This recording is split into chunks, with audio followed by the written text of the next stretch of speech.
Hello student, this is नूतन चौहान। आज इस video में क्या करने वाले हैं, क्लास 10th का इकोनॉमिक्स का चैप्टर मनी एंड क्रेडिट। इससे पहले की वीडियो में मैं इस चैप्टर के बहुत छोटे छोटे टॉपिक्स की चेक क्या होता है, डिपॉजिट क्या होता है, विड्रॉल डिपॉजिट क्या होता है, आरबीआई का क्या काम होता है, लोन्स कैसे डिस्ट्रीब्यूट करते हैं बैंक, मनी का क्या रोल है as a exchange of as a medium of exchange. तो एक छोटी छोटी चीज़ें मैं आपके सामने सारी रख चुकी हूँ। खैर फिलहाल आज की वीडियो में क्या करने वाले हैं, डेब्ट ट्रैप इन इनफॉर्मल सेक्टर लोन्स। यानी जब आप इनफॉर्मल से, अपने दोस्त से, अपने कलीग से, मनी लेंडर से, ट्रेडर से, मर्चेंट से लोन ले लेते हैं ना, तब आपका लगभग तय हो जाता है कर्जे के जाल में डेब्ट ट्रैप में फंसना। लेट्स टॉक अबाउट डेब्ट trap when you take loan from informal sector. क्यों भाई, लोन बैंक से ले लो, चाहे फॉर्मल तरीके से चाहे इनफॉर्मल तरीके से, पैसा वापस ही तो करना है। दोनों से लोन लिया, दोनों से वापस करना है। लेकिन मैं ये क्यों कह रही हूँ कि जब आप इनफॉर्मल तरीके से फ्रेंड से या फिर मर्चेंट से, ट्रेडर से, मनी लेंडर से जब आप लोन ले रहे हैं तो आप फंस सकते हैं कर्जे के जाल में, डेब्ट ट्रैप। देखिए बहुत इजी है, आपको आराम से समझ में आ जाएगा। और कहीं ना कहीं जब आप बड़े होंगे, प्रोफेशनल होंगे, to expand your business and economical activity, ठीक है, यू नीड लोन, तो यू अवेयर कि you take loan from bank as compare to money lender. देखिए इनफॉर्मल तरीके से, there is no organization which supervises the credit activity of the lender in the informal sector। जब आप money lender से loan लेते हैं तो इनफॉर्मल तरीके से कोई सुपरवाइज नहीं करता। वो जितना चाहे हाई इंटरेस्ट आपसे ले ले, जैसा चाहे शर्तें आपसे कि मैं तो 2 साल के अंदर लूंगा, ठीक है, तो बड़ी अमाउंट देनी पड़ जाएगी। और जो बैंक होते हैं वो 7-7 साल का टाइम दे देते हैं। तो टर्म और कंडीशन ना लेंडर अपने फेवर में बनाता है, मनी लेंडर, जो उसको फायदा लगता है इंटरेस्ट रेट को लेकर और पेमेंट शेड्यूल को लेकर, वो अपने फायदे के हिसाब से आपसे बात करता है ना। तो उसमें कोई भी सुपरवाइज नहीं करता। फॉर्मल में सुपरवाइज करता है आरबीआई सुपरवाइज करता है कि बैंक आपसे धोखाधड़ी ना करे, तो सुपरवाइज कोई नहीं कर रहा, ये बड़ी मुसीबत है। Compared to the formal lenders, most of the informal lenders charge a much higher interest rate on loan amount। It means जो मनी लेंडर हैं, ट्रेडर हैं, रिलेटिव्स हैं, ठीक है, इनफॉर्मल सेक्टर में जितने भी लोग हैं वो हाई इंटरेस्ट रेट लेते हैं as compare to bank. Bank high interest नहीं ले सकता, आरबीआई की गाइडलाइंस होती हैं, आरबीआई जैसे बोलेगा उतना इंटरेस्ट बोलेंगे। तो as compare to informal sector से जो इंटरेस्ट रेट होता है वो होता है कम।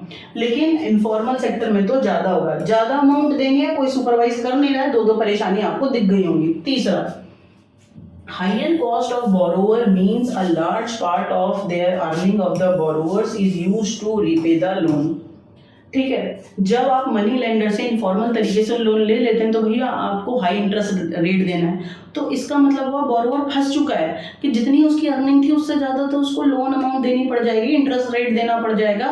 ठीक है, तो ये तो गड़बड़ वाली बात हो गई। और अगर आप अपनी इनकम से ज़्यादा, ये ध्यान रखना बच्चों, जब आप प्रोफेशनल बनेंगे, लोन लेना कोई बड़ी बात नहीं है, ले सकते हैं अपने विकास के लिए, लेकिन इनकम से ज़्यादा लोन लेंगे, हाई इंटरेस्ट रेट देंगे, तो फिर आप कर्जे के जाल में फंस जाएंगे, क्योंकि उतनी इनकम है नहीं जितना ज़्यादा आपको लोन देना पड़ रहा है, इतना इंटरेस्ट रेट देना पड़ रहा है। Hence borrower have less income left for themselves and borrower faced debt trap।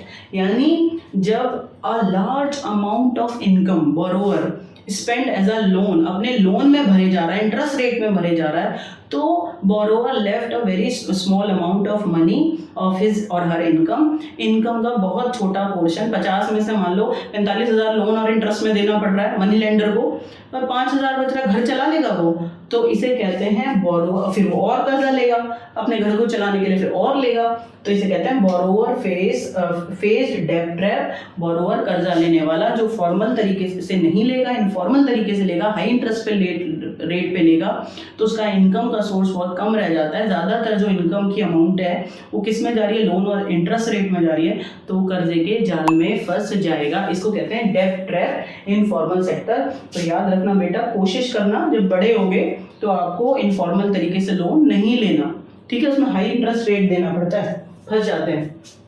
अब आ जाओ इम्पोर्टेंस ऑफ फॉर्मल क्रेडिट। जब आप फॉर्मल तरीके से क्रेडिट लेते हैं तो बेनिफिशियल है, तो फॉर्मल से ही लेना चाहिए, फॉर्मल से ही लोन लेना चाहिए, इनफॉर्मल तरीके से नहीं लेना चाहिए। ठीक है, ये बात आपको याद रहेगी। क्या इंपॉर्टेंस है फॉर्मल लोन्स की, और गवर्नमेंट को ये बात ध्यान रखनी चाहिए कि फॉर्मल तरीके से ही लोगों को लोन मिलने चाहिए। बात समझ में आ गई? ठीक है, पहला देखो, cheap and affordable credit is crucial for the country's development. Agriculture के लिए लोन, बिजनेस चलाने के लिए लोन, वर्कशॉप चलाने के लिए लोन, हॉस्पिटल खोलने के लिए, स्कूल खोलने के लिए, किसी भी चीज़ को रन करने के लिए, इकोनॉमी को पूरे कंट्री की डेवलप करने के लिए लोन ज़रूरी है। लेकिन चीप और अफोर्डेबल क्रेडिट मिलेगा कहाँ से? फॉर्मल बैंक से मिलेगा। बैंक जो लोन लेता है उस पर कम इंटरेस्ट रेट पे वो आपको देता है वो लोन, क्योंकि आरबीआई ने गर्दन पकड़ी नहीं तो बैंक मैनेजर भी छोड़ देंगे, वो भी आपसे कोई भी इंटरेस्ट रेट ले लेंगे ज़्यादा, लेकिन नहीं, क्योंकि वो सुपरवाइज होते हैं। इसलिए अफोर्डेबल और चीप क्रेडिट, आपको सस्ता लोन कहाँ मिलेगा? कंट्री के डेवलपमेंट के लिए, अपने डेवलपमेंट के लिए फॉर्मल सेक्टर से। बात समझ आ गई? It is necessary that banks and cooperatives increase their lending, particularly in the rural area, so that the dependence on informal sources of credit reduce.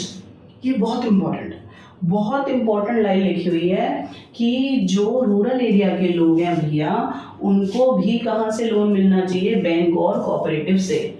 देखो, जो बेचारे रूरल एरिया के लोग होते हैं ना, खेती वाले लोग, उन्हें तो मशीन खरीदने के लिए, खेती के टूल्स खरीदने के लिए, बीज खरीदने के लिए, है ना, उनको चाहिए होता है लोन खेती का काम करने के लिए। हाँ, अनपढ़ लोग होते हैं। हाँ, तो ये गवर्नमेंट को देखना चाहिए कि शहरों में बड़े लोगों, बिजनेस टाइकून के साथ साथ जो गांव के छोटे छोटे लोग हैं, खेती के लिए लोन चाहिए तो बैंक उनको हेल्प करे और उनको भी लोन दे।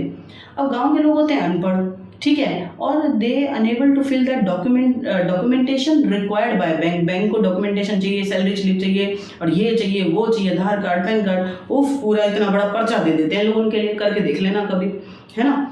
तो जो बेचारा आम आदमी कहाँ से वो इतने सारे डॉक्यूमेंट लेके आएगा? तो लोन बेचारे कहते हैं हट, इससे छोड़ पड़े, वो अपने रिलेटिव मनी लेंडर से ले लेते हैं। लेकिन फिर वो कर्जे के जाल में फंस जाते हैं। हाई इंटरेस्ट रेट होता है, इतनी इनकम नहीं होती जितना इंटरेस्ट देना पड़ जाता है, लोन देना पड़ता है, फिर वो कर्जे के जाल में फंसते हैं। तो ये काम है गवर्नमेंट का कि रूरल एरिया में ज़्यादा से ज़्यादा फॉर्मल तरीके से लोग क्या करें? लोन लें, ज़्यादा से ज़्यादा बैंक खुलें, लोगों के पास हों। गाँव का लोग शहर तक आ रहा है लोन लेने के लिए, दूर दूर तक जा रहा है, कैसे जाएगा?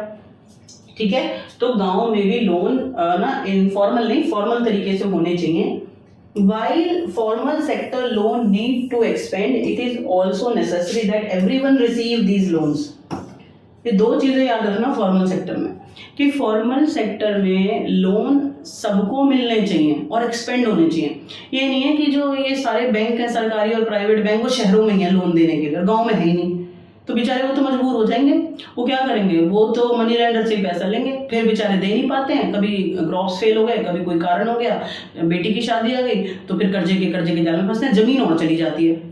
तो लोन जो फॉर्मल तरीके से बैंक दे रहे हैं, तो ये जो फॉर्मल तरीका है एक्सपेंड होना चाहिए, कि शहर के साथ गांव में भी, हर गांव में बैंक होने चाहिए, ताकि लोग आराम से, हर गांव में नहीं हो रहे तो हर 2-3 गांव के बाद होना चाहिए। गवर्नमेंट को देखना है कि ज़्यादा से ज़्यादा फॉर्मल तरीके से कोऑपरेटिव और बैंक ओपन होने चाहिए गाँव में भी, कि सारे लोगों को लोन मिले।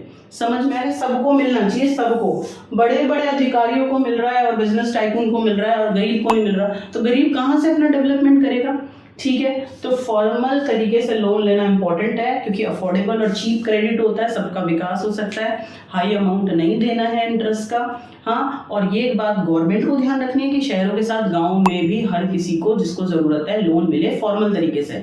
उनकी डिपेंडेंसी जो इनफॉर्मल सेक्टर पे है, मनी लेंडर पे है, अपने मूवीज़ में देखा हो, ओल्ड मूवीज़ में बेचारे अनपढ़ होते हैं, उनसे अंगूठा लगवा लेते हैं, है ना, हाई इंटरेस्ट रेट लेते हैं, और क्रॉप फेल हो गए तो उनकी ज़मीन और जाती है। तो उससे बचने के लिए गवर्नमेंट को ज़्यादा से ज़्यादा फॉर्मल सेक्टर में बैंक्स ओपन करने चाहिए, कोऑपरेटिव्स होने चाहिए, जो हर गांव में और शहरों में लोगों को लोन मिले।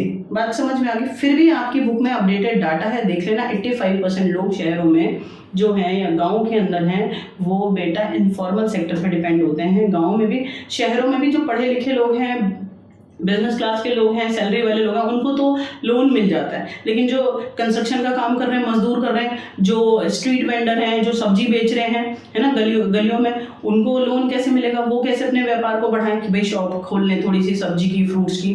तो उनको मुसीबत होती है, बैंक उनको लोन नहीं देता क्योंकि उनकी डॉक्यूमेंटेशन प्रॉपर नहीं होती है। एक तो ये मुसीबत है। और गाँव में भी, गाँव में बैंक होते ही नहीं है, बहुत दूर जाके होते हैं, तो उनके पास सुविधा नहीं होती है, तो वो मनी लेंडर से ले लेते हैं। तो आज भी गांव और शहरों में आपकी बुक में लिखा हुआ है कि ज़्यादातर डिपेंडेंसी इनफॉर्मल सेक्टर पे है, जो कि अच्छी बात नहीं है। देश के विकास के लिए क्रेडिट ज़रूरी है, लोग लें, आगे बढ़ें, लेकिन फॉर्मल सेक्टर से। तो आज के बाद आप फॉर्मल और इनफॉर्मल सेक्टर को नहीं भूलेंगे। इनफॉर्मल से लोगे तो डेट ट्रैप में फंस जाओगे, हाई इंटरेस्ट रेट है, कोई नहीं चेक कर रहा। फॉर्मल से लोगे तो आपका और आपके देश का विकास होगा। आगे हम बस एक टॉपिक रह गया सेल्फ हेल्प ग्रुप, वो हम नेक्स्ट वीडियो में पढ़ेंगे, ठीक है? और तब तक के लिए आप खुश रहो और बहुत पढ़ते रहो।